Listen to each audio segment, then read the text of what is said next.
Hi everyone, कैसे हैं आप सब। तो हमने लास्ट वीडियो में देखा था, हिस्ट्री के बारे में सुना था। शायद आप लोगों ने नोट्स बना लिए होंगे। और आज हम बात करने वाले हैं हाउ टैरोट वर्क्स। ये बहुत ही इम्पोर्टेंट टॉपिक है कि टैरो कैसे काम करता है। काफ़ी लोगों के मन में ये सवाल होता है कि ये एक तुक्का है। आपको क्या लगता है, क्या ये तुक्का है? ये तुक्का बिल्कुल भी नहीं है। हाँ, जनरली अगर बिना प्रोसेस के कोई टैरो करता है तो फिर ये तुक्का है।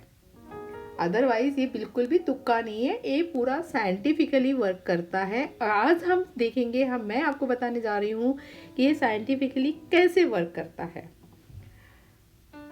तो आपने रेडियो देखा है? रेडियो होता है ना। नई जनरेशन ने तो नहीं देखी होगी, पुराने जनरेशन को पता है रेडियो क्या होता है। तो पहले जो रेडियो होता था, यहाँ पे 2 स्विच होते थे और उसके 2 एंटीना बने होते थे, है ना। तो पहले जब हमें कोई चीज़ सुननी होती थी, मान लो अगर हमें पुराने गाने सुनने थे तो हम 94 पॉइंट समथिंग कुछ था ऐसे फ्रीक्वेंसी पे उसको चलाते थे। मतलब इसको हम घुमाते थे, कभी इसको घुमाते थे, उस फ्रीक्वेंसी पे यहाँ पे लिख के आता था 94.0। जब ये फ्रीक्वेंसी पे होता था तब ये क्या होता था, एंटीना जो है, ये जो एंटीना है ना, उस फ्रीक्वेंसी को कैच करती थी, तब आपको वो गाने सुनने मिलते थे। ठीक है, मान लो अभी आपको विविध भारती सुनना है, तो आप क्या करते थे कि उसको 104 पॉइंट समथिंग था, उस पे हम उसकी ट्यूनिंग को ऐसे इसको घुमाते थे एंड उसकी ट्यूनिंग उस पे सेट करते थे 104। अब 104 पे ट्यूनिंग सेट हो गई। इसका मतलब क्या हुआ? इसका मतलब ये हुआ कि ये जो एंटीना है ना, ये जो एंटीना है, उन्होंने उस फ्रीक्वेंसी को कैच कर लिया और कैच करके आपको विविध भारती सुना दी। सेम मैकेनिज्म होता है टैरो में भी, सेम मैकेनिज्म वर्क होता है। समझ में आ रहा है आपको मैं क्या कह रही हूँ? सेम मैकेनिज्म होता है टैरोट में। टैरोट, आपको पता है ब्रह्मांड, जिसे हम क्या कहते हैं, यूनिवर्स, है ना, जिसे हम कहते हैं यूनिवर्स। और यूनिवर्स में क्या है, इनफिनिट पोटेंशियल है। मतलब क्या इनफिनिट पोटेंशियल है, मतलब क्या? यूनिवर्स में ऑलरेडी एवरीथिंग इज अवेलेबल, मौजूद है। एवरीथिंग, एवरी मतलब एवरीथिंग अवेलेबल है ना। सारी चीजें अवेलेबल, सारी थिंग्स यूनिवर्स में अवेलेबल है, ऑलरेडी मौजूद है। अबंडेंस ही अबंडेंस है, प्रॉस्पेरिटी ही प्रॉस्पेरिटी है। जितना चाहो ना आप यूनिवर्स से मांग सकते हो, जितना चाहो ना आप यूनिवर्स से ले सकते हो। वहाँ कोई कमी नहीं है, सब कुछ प्रेजेंट है वहाँ पे। बहुत ही कॉन्शियस यूनिवर्स, बहुत ही कॉन्शियस है। यूनिवर्स मतलब क्या, कॉन्शियस है ना, मतलब इंटेलिजेंट है ना। यूनिवर्स इंटेलिजेंट, कितने तो इसमें ब्रह्मांड है यूनिवर्स में। यूनिवर्स में कितने मल्टीपल ब्रह्मांड्स हैं। हमारा ही ब्रह्मांड नहीं है, और भी ब्रह्मांड है। मल्टीपल थिंग्स को हैंडल करता है, वो हैंडल करता है। यूनिवर्स के पास देखो, पूरा एक ब्रह्मांड है, उसमें अर्थ भी है, ऐसे 9 ग्रह है, वो बराबर एक जगह पे ही है, इधर उधर हिलते नहीं है, और अपनी ही जगह पे वो सर्कल करते हैं, और सूर्य के बिल्कुल रिदम से चारों तरफ सूर्य के चक्कर लगाते हैं, है ना। तो ये पूरे जो 9 ग्रह है, ये कौन है? कोई तो इंटेलिजेंस है ना, पावर, तभी तो इन सब सारी चीज़ों को मैनेज कर रहा है। तो यूनिवर्स में इतना इंटेलिजेंस है, उतना कॉन्शियसनेस है कि वो सारी चीज़ों को बरोबर सही से मैनेज करता है। यहाँ तक समझ में आ गया? ब्रह्मांड में पोटेंशियल है। अब हमें अगर अबंडेंस चाहिए यूनिवर्स से, तो हमें क्या करना होगा, यूनिवर्स की जो फ्रीक्वेंसी है, यूनिवर्स की फ्रीक्वेंसी से हमें अपनी फ्रीक्वेंसी को उसके साथ में मिलाना होगा। हमें यूनिवर्स की जो फ्रीक्वेंसी है उसके साथ हमें ट्यून होना होगा। जैसे यहाँ रेडियो ट्यून हुआ था, तब उसको विविध भारती या पुराने गाने मिले थे। हमें ट्यून होना होगा यूनिवर्स की फ्रीक्वेंसी के साथ, तब जाके हमें अबंडेंस मिलेगा, या प्रॉस्पेरिटी मिलेगी, या हैप्पीनेस मिलेगी। सब कुछ तो अबंडेंस, सब कुछ तो यूनिवर्स में है, ऑलरेडी प्रेजेंट है। ईश्वर ने सब कुछ ऑलरेडी हमें दे चुका है, बट हमें अपनी फ्रीक्वेंसी को उसके साथ ट्यूनिंग करने के लिए ट्यूनिंग करेंगे, तब हमें वो सारी चीजें की प्राप्ति होगी। क्लियर? यहाँ तक क्लियर है ना? तो करना क्या है, उस फ्रीक्वेंसी में हमें वाइब्रेट होना है, क्योंकि एवरीथिंग इज वाइब्रेटिंग, सब कुछ वाइब्रेशन है। इवन हमारे भी अगर सेल्स मॉलिक्यूल सबको डिप जाते जाएंगे तो एक बॉडी भी वाइब्रेशन है। तो हमारी बॉडी भी एक सर्टन फ्रीक्वेंसी पे वाइब्रेट करती है। अब वो फ्रीक्वेंसी हाई है या फ्रीक्वेंसी लो है, ये आपके ऊपर डिपेंड करता है कि आपको अपनी फ्रीक्वेंसी कैसी रखनी है, हाई रखनी है या लो रखनी है। हाई फ्रीक्वेंसी मतलब क्या हो गया, आप बहुत ज्यादा ग्रेटिट्यूड कर रहे हो, है ना, एक आप स्पिरिचुअलिटी से जुड़े हो, इन सारी चीज़ों पे आपको किसी से कोई इतना गुस्सा नहीं आता है, या आपने ग्रजेस छोड़ दिए हैं, आपने चिंताएं छोड़ के आप एक स्पिरिचुअल इसमें ग्रोथ में हो, स्पिरिचुअली आप ग्रोथ कर रहे हो। अगर आप स्पिरिचुअली ग्रोथ करोगे तो आप हाई फ्रीक्वेंसी पे रहोगे, है ना। आप अगर ग्रजेस करोगे, किसी चीज को छोड़ोगे नहीं, कंप्लेंट मोड में रहोगे, या फिर रोते रहोगे हमेशा, ये नहीं है वो नहीं है, रोते रहोगे, तो क्या होगा, आप जाओगे लो फ्रीक्वेंसी में। अब जब आप लो फ्रीक्वेंसी में जाओगे तो आप कुछ भी हासिल नहीं कर पाओगे। आपको अपनी फ्रीक्वेंसी को मैच करना होगा यूनिवर्स की फ्रीक्वेंसी के साथ। आपको अपनी फ्रीक्वेंसी को मैच करना होगा यूनिवर्स के फ्रीक्वेंसी के साथ, तभी आपको सारी चीजें यूनिवर्स से प्राप्त होगी। ये फंडा क्लियर हो गया आपको। अब टैरोट में क्या होता है, टैरोट में हम क्या करते हैं, पहले अपनी फ्रीक्वेंसी को हाई करते हैं, अपने फ्रीक्वेंसी को हाई करते हैं। टैरोट में हम अपनी फ्रीक्वेंसी को हाई कैसे करते हैं, हम ग्राउंडिंग करते हैं, ग्रैटिट्यूड्स लिखते हैं, और क्या करते हैं, हम ग्राउंडिंग करते हैं, ग्रैटिट्यूड लिखते हैं, और हम थैंकफुल होते हैं जो हमारे पास में है, उन सारी चीज़ों को थैंकफुल होके हम अपनी फ्रीक्वेंसी को हाई करते हैं। तो हमारा जो सबकॉन्शियस माइंड है,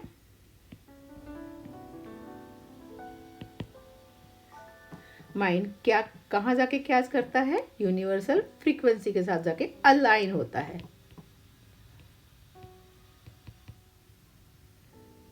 ये क्या हो जाता है, अलाइंड होता है। जब हम ये सारी चीजें, बहुत सारी चीजें करते हैं, डीप ब्रीदिंग भी आ जाता है इसमें, बहुत ही बेस्ट काम करता है ग्राउंडिंग के लिए डीप ब्रीदिंग। तो बहुत सारी और भी चीजें हैं जो इन सारी चीजों को हाई फ्रीक्वेंसी पे रखती है ना। तो जब हम कुछ प्रैक्टिस करते हैं, एक टैरो रीडर को पहले बहुत अपनी फ्रीक्वेंसी को हाई रखना होता है। अच्छी फ्रीक्वेंसी में ही हम कार्ड्स को रीड कर पाएंगे। गंदी फ्रीक्वेंसी में, लो फ्रीक्वेंसी में हम कार्ड बिल्कुल नहीं रीड करते हैं। Only we read in high frequency. High frequency में ही कार्ड रीड होते हैं। लो फ्रीक्वेंसी में आप यूनिवर्स से कनेक्ट ही नहीं होगे, नो कार्ड रीडिंग।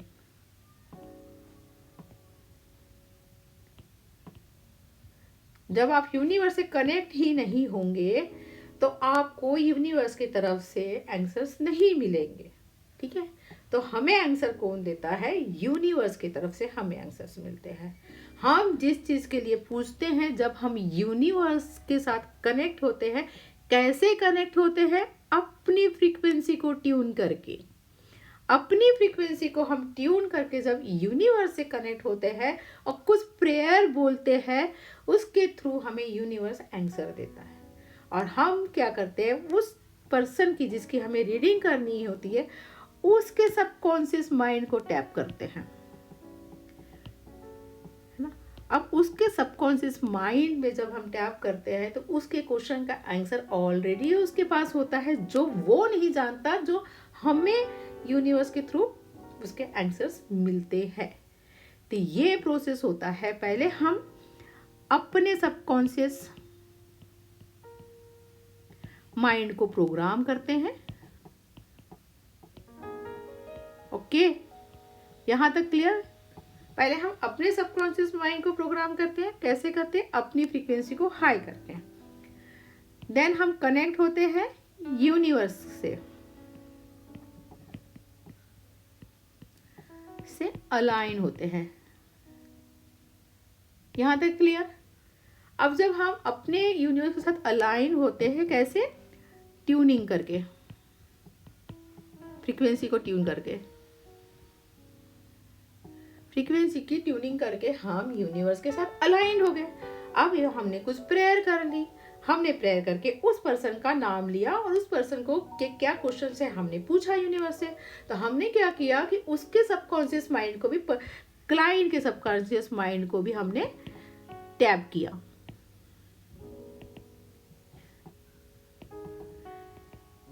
और टैप किया, उसको टैप करिए। अब जब हमने उसको भी, उसके सबकॉन्शियस माइंड को टैप किया, तो ऑलरेडी ही हमारे सारे क्वेश्चंस के आंसर हमारे सबकॉन्शियस माइंड में हैं और यूनिवर्स में भी है उसके आंसर्स। और उन क्वेश्चन के आंसर्स कहाँ हैं? यूनिवर्स में है, क्योंकि यूनिवर्स में सब कुछ है।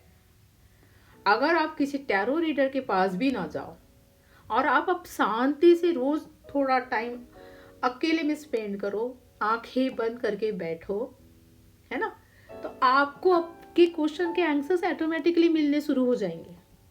ये कहा जाता है ना, थोड़ा टाइम, कम से कम आधा घंटा डेली एक साइलेंट प्लेस पे चुपचाप बैठ जाओ, तो आपको आपके आंसर्स मिलने शुरू हो जाएंगे। तो समझ रहे हो कि आपके सबकॉन्शियस माइंड में कितना कुछ डाटा भरा हुआ है। बहुत सारा डेटा है सबकॉन्शियस माइंड में। आपके सारे क्वेश्चन के आंसर सबकॉन्शियस माइंड में, क्वेश्चंस के आंसर्स भी है। आप यूनिवर्स से कनेक्ट करके उसके आंसर्स लेते हो। तो already everything is present, but हमें क्या करना है? हमें अपने आप को प्रोग्राम करना है और अपनी फ्रीक्वेंसी को इतना हाई पे लेके जाना है कि हम यूनिवर्स के साथ अलाइंड हो जाए और यूनिवर्स से उन क्वेश्चंस का आंसर पूछे, तब यूनिवर्स हमें आंसर देगा। अब यूनिवर्स हमें आंसर कैसे देगा? वो हमारा कार्ड पढ़ के नहीं सुनाएगा, है ना। अब यूनिवर्स हमें आंसर्स कैसे देगा? हाउ यूनिवर्स गिव्स और आंसर्स। अब यूनिवर्स कैसे आंसर देगा वो सुनो। यूनिवर्स के पास तीन ही समझ दो, यूनिवर्स के पास 3 ही कोड्स होते हैं जिसके थ्रू वो आंसर्स देते हैं। तो पहला क्या है? वो आंसर देते हैं कलर्स के थ्रू, वो आंसर देते हैं नंबर्स के थ्रू, ठीक है। वो आंसर देते हैं शेप्स के थ्रू। ये 3 तो मेन है ही है। आपने सुना होगा किसी किसी को रिपीटेड 1 दिखते हैं, तो किसी किसी को रिपीटेड 2 दिखते हैं। तो हर चीज का एक मतलब होता है, हर नंबर का मतलब होता है। वो एक अलग टॉपिक है, लेकिन दिखते हैं ना, तो वो यूनिवर्स आपको कुछ गाइडेंस दे रहा होता है या आपको कुछ वार्निंग दे रहा होता है, बस उसको डिकोड करना आना चाहिए। तो काफी लोग उस नंबर्स को डिकोड करते हैं और अपनी गाइडेंस यूनिवर्स से लेते हैं, सिंपल। और एक +4 है इमोशंस को, इमोशन की लैंग्वेज सुनता है। वो आपको शब्दों को नहीं पहचानता है कि आप क्या बोल रहे हो, उसको वर्ड्स नहीं समझ में आते। यूनिवर्स को वर्ड्स बिल्कुल भी नहीं समझ आते हैं। उनको सिर्फ समझ में आता है तो बस ये 3 चीज और एक ये 4th चीज। क्लियर? तो हर कार्ड में क्या है, तो कार्ड कैसे डिजाइन किए गए हैं? कार्ड्स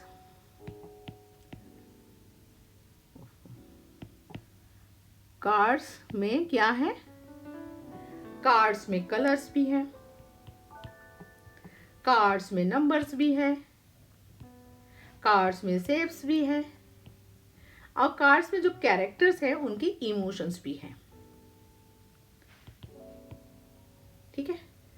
तो पर्टिकुलर पर्सन के लिए जब हम क्वेश्चन करते हैं, किसी क्लाइंट के लिए या किसी सामने वाले पर्सन के लिए जब भी हम कोई क्वेश्चन करते हैं तो क्या होता है, हम यूनिवर्स से पूछते हैं उनका क्वेश्चन और हम वो सबकॉन्शियसली हम कोई कार्ड को पिक करते हैं। यूनिवर्स उसी कार्ड को पिक करवाएगा, है ना। 78 कार्ड्स में से हम वही कार्ड्स को पिक करेंगे जो उसके क्वेश्चन से रिलेटेड हो, जिस कार्ड में उस पर्सन का आंसर हो, वही कार्ड हम पिक करेंगे। जब हम इन सारी प्रोसेस को करेंगे, अपने आप को अलाइन करेंगे, अपने ट्यूनिंग को इतना हाई करेंगे, अपनी फ्रीक्वेंसी को इतना हाई करेंगे, तो हम यूनिवर्स से राइट ही आंसर्स हम एक्सपेक्ट करते हैं।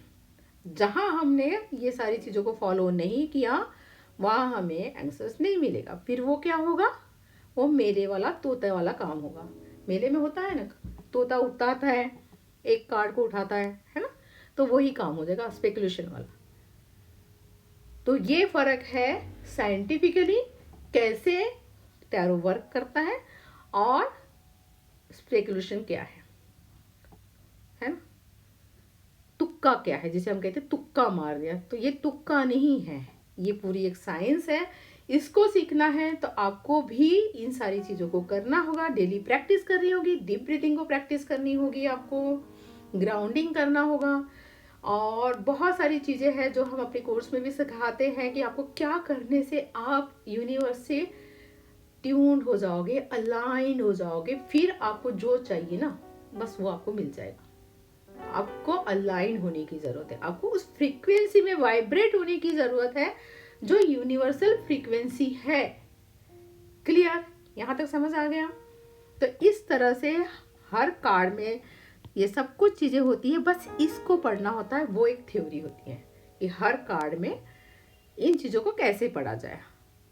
तो इस तरह से टैरो वर्क करता है और ये बहुत ही साइंटिफिकली प्रूवन तरीके से वर्क करता है और हमें सही गाइडेंस और सही प्रेडिक्शन देता है। ये बिल्कुल प्रूफ है। अगर पूरी मेथड के साथ अगर हम इसे फॉलो करते हैं तो ये हमें बहुत ही अमेजिंग रिजल्ट देते हैं। तो आगे हम जर्नी को कंटिन्यू करेंगे। नेक्स्ट क्लास में हम सीखने वाले हैं सारे टैरो कार्ड्स के बारे में, बेसिक हम सीखेंगे। तो यहाँ तक कि आपको सारी चीज समझ में आ गई है, एक बार फिर से रिवाइज कर लेते हैं। जिस तरह से रेडियो में एंटीने लगे होते हैं और वो एंटीने हमें हम जो सीख कर रहे होते हैं, हमें जो चाहिए उसके साथ वो फ्रीक्वेंसी को कनेक्ट करते हैं और हमें वो चीजें मिलती है, राइट। सेम मैकेनिज्म हमारा यहाँ पे भी होता है। यूनिवर्स के पास इन्फिनिट पोटेंशियल है, यूनिवर्स के पास सब कुछ ऑलरेडी अवेलेबल है, बस हमें अपने आप को ट्यून करना है। हमें अपने आप को ट्यून करने के लिए हमें बहुत सारी चीज़ों को फॉलो करना है। बहुत सारी नहीं, कम से कम 2 चीज़ भी फॉलो कर लेना। डेली डीप ब्रीथिंग कर ले, कोई एक मंत्र का जाप रेगुलर टाइम पे, रेगुलर डेली बेस पे करे, सेम टाइम पे 108 माला, 108 मतलब 1 माला, ये भी बहुत अच्छे से आपको ओम का जाप कर ले, तो आप देखेंगे कि आपको बिल्कुल कनेक्शन फील होगा। एंड देन उसके बाद फिर हम कार्ड सबकॉन्शियसली हम अपने सबकॉन्शियस माइंड को प्रोग्राम करके यूनिवर्स के साथ अलाइन होके अगले पर्सन के सबकॉन्शियस माइंड को टैप करते हैं, उसका नाम लेके, और मैं तो पूरा डिटेल बोल देती हूँ कि कहाँ का रहने वाला, क्या जन्म तारीख, सारा बोल के उसके माइंड को टैप करके उसके क्वेश्चन का आंसर सबकॉन्शियस के यूनिवर्स के थ्रू हमें मिलता है। और किस तरह से मिलता है? वो मिलता है कलर्स के थ्रू, नंबर्स के थ्रू और शेप्स के थ्रू, और साथ ही साथ इमोशन के थ्रू। तो ये सारी चीजें कहाँ है? हमारे टैरो कार्ड्स में। तो टैरो कार्ड्स को इस तरह से डिजाइन किया हुआ है कि हम इन चीजों को देख के ही हम टैरो कार्ड का सही प्रेडिक्शन दे सकते हैं, सही गाइडेंस दे सकते हैं। और इमोशन का बहुत ज़्यादा वैल्यू भी होता है अगर हम लॉ ऑफ अट्रैक्शन के बारे में जान पढ़ते हैं। आपको पता होगा लॉ ऑफ अट्रैक्शन में इमोशन का क्या महत्व है। तो यहाँ तक कि क्लियर? किसी को कोई डाउट है या कोई प्रॉब्लम है, कुछ कहीं नहीं समझ में आ रहा है, तो कमेंट्स बॉक्स में ज़रूर लिख के बताइए मुझे, मैं उनके क्वेश्चन का ज़रूर जवाब दूंगी। और इसी तरह बने रहिए, चैनल को सब्सक्राइब करिए, लाइक करिए, शेयर करिए, और पूरा फुल टैरो कोर्स फ्री में सीखिए। Thank you so much.